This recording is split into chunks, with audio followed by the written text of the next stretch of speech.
AP deputy CM Pawan Kalyan నిధులు దుర్వినియోగం చేశారని మాజీ ఐఏఎస్ అధికారి విజయ్ కుమార్ హైకోర్టులో పిటిషన్ దాఖలు చేశారు. హరిహర వీరమల్లు సినిమా ప్రమోషన్ కోసం పవన్ కళ్యాణ్ ప్రభుత్వ నిధులు వాడుకున్నారని అందులో పేర్కొన్నారు. దీనిపై సీబీఐ విచారణ జరిపించాలని కోరారు. ఉప ముఖ్యమంత్రి సినిమాల్లో నటన కొనసాగించడాన్ని అనైతికం, రాజ్యాంగ విరుద్ధమైన చర్యగా ప్రకటించాలని కోరారు. ఈ పిటిషన్ ను విచారించిన హైకోర్టు కేసు విచారణ జాబితాలో సీబీఐ, ఏసీబీ న్యాయవాదుల పేర్లు చేర్చాలని రిజిస్ట్రీని ఆదేశించింది. ఈ దశలో ఇలాంటి నోటీసులు జారీ చేయలేమని, ప్రాథమిక విచారణ అనంతరం తగిన ఉత్తర్వులను జారీ చేస్తామని పేర్కొంది. విచారణను వారం రోజులకు వాయిదా వేసింది.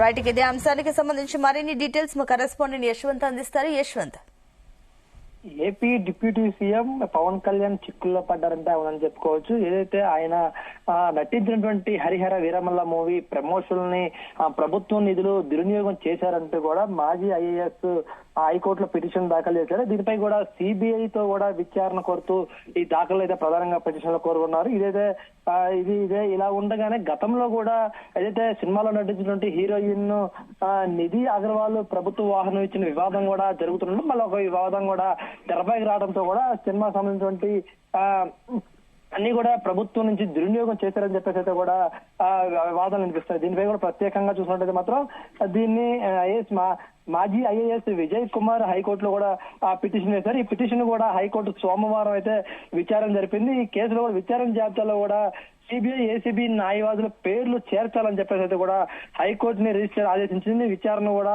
వారం రోజులకైతే మాత్రం వాయిదా వేసింది.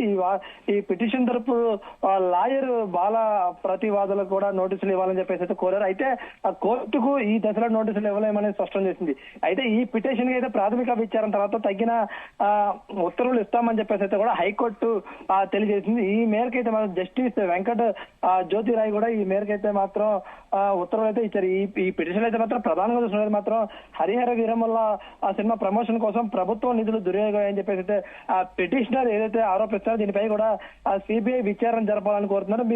దీనిపై కూడా మరి ఏపీ హైకోర్టు పిటిషన్ ఎలా స్పందిస్తూ కూడా వేచి చూడాల్సిన పరిస్థితి ఉంది. అంటే మన ఇది ఏదైతే ప్రభుత్వం పరంగా ఉన్నటువంటి ఇటు ఏపీ ప్రభుత్వంలో ప్రధానంగా వహిస్తున్నటువంటి ఏపీ డిప్యూటీ సీఎం ఉన్నటువంటి హోదాలో కూడా పవన్ కళ్యాణ్ ప్రభుత్వం నిధులు దుర్వినియోగం చేశారు. అదంటే పదవిని అడ్డం పెట్టుకుని తన సినిమా ప్రమోషన్ కోసం అంటే నిధులు దుర్వినియోగం చేశారని చెప్పేసి ప్రధానంగా పిటిషన్ అయితే ఆరోపిస్తారు. ఈ ఆరోపణలో కూడా ఎక్కడా కూడా ఎలాంటి ఆరోపణలు నిజాలు వెళ్తాయని కూడా రాను రోజుల్లో వేచి చూడాల్సిన పరిస్థితి ఉంది. అదేవిధంగా గత కొంతకాలంగానే ఒక ఈవెంట్ కి హాజరైనటువంటి నిధి అగర్వాల్ కూడా తను ప్రయాణించిన కారు కూడా విషయంలో వివాదం అయితే రేగిందని చెప్పుకోవచ్చు. దీంతో కూడా ప్రధానంగా చూసినట్లయితే భీమవరం జరిగిన ఒక కార్యక్రమానికి అయితే మాత్రం కూడా నిధి అగర్వాల్ ప్రభుత్వ వాహనాన్ని ఉపయోగించిందని చెప్పేసి కూడా ఒక వీడియోలు అయితే మాత్రం సోషల్ మీడియాలో అధికారులు చేశారు. ఎలాంటి అప్పుడు ఉన్నటువంటి వ్యక్తిగత పిఆర్ఓలు కూడా ఈ వాహనాన్ని ఎలాంటి ప్రభుత్వం సంబంధించింది లేదని చెప్పేసి చెప్పారు. అలాంటి వివాదాలను కూడా మరొకసారి కూడా ఇటేపు పవన్ కళ్యాణ్ పై కూడా ఏపీ డిప్యూటీ సీఎం హోదాలో ఉన్నటువంటి పవన్ కళ్యాణ్ పై కూడా ఇలాంటి విమర్శలు రావడంతో కూడా ఒక్కసారిగా ఇటేపు ఏపీ ప్రభుత్వంలో కూడా ఒక కలకలం రేపుతుంది. దీనిపై కూడా రానున్న రోజుల్లో హైకోర్టు విచారణ జరిపితే ఎలాంటి పరిణామాలు ఎదురవుతాయి అనేది చూడాల్సిన పరిస్థితి ఉంది. కానీ ఇప్పటికైతే మాత్రం ఇటేపు పవన్ కళ్యాణ్ సంబంధించినటువంటి కూడా తనకి సంబంధించినటువంటి లాయర్ కూడా వాదనలు ఇప్పించేందుకు అయితే రంగం సిద్ధం అని చెప్పుకోవచ్చు.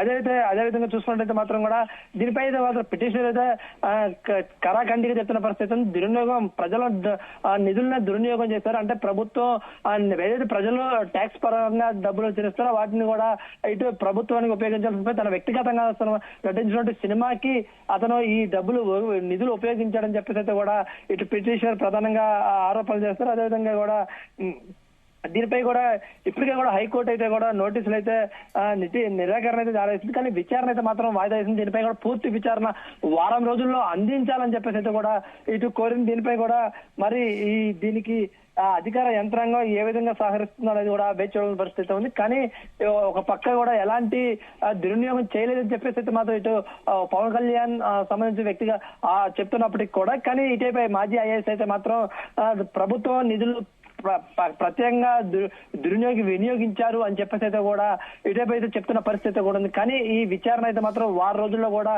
జరిపి నివేదిక కోర్టుకి ఎలా సమర్పిస్తారో కూడా వేచి చూడాలన్న పరిస్థితి కూడా ఉందని చెప్పుకోవచ్చు మనం. Right Yashwant, thank you.